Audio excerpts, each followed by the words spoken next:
ठाकुर और पंडित जी की कहानी। किसी गांव में ठाकुर साहब और पंडित जी रहते थे। दोनों बचपन के दोस्त थे, लेकिन स्वभाव में बिल्कुल अलग। ठाकुर साहब गुस्सैल और घमंडी थे, जबकि पंडित जी शांत और समझदार। गांव में एक दिन किसी मसले को लेकर पंचायत बुलाई गई। ठाकुर साहब ने अपनी बात सबके सामने रखी और उम्मीद की सब उनकी बात मान लेंगे। लेकिन पंडित जी ने विनम्रता से कहा, ठाकुर साहब, बात सही है, लेकिन सच्चाई कुछ और है। यह सुनकर ठाकुर साहब को बहुत गुस्सा आया।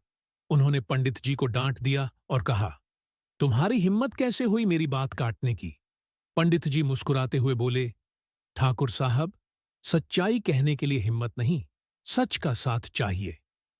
कुछ दिनों बाद ठाकुर साहब की फसल में आग लग गई।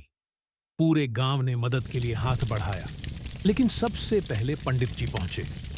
उन्होंने बिना कुछ कहे पानी डालना शुरू कर दिया।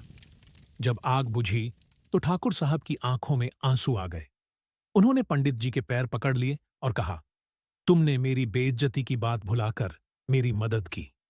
सच में बड़ा वही होता है जो सब कुछ सहकर भी अच्छा करे।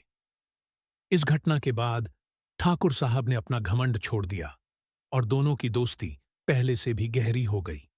शिक्षा, सच्चाई और विनम्रता की हमेशा जीत होती है।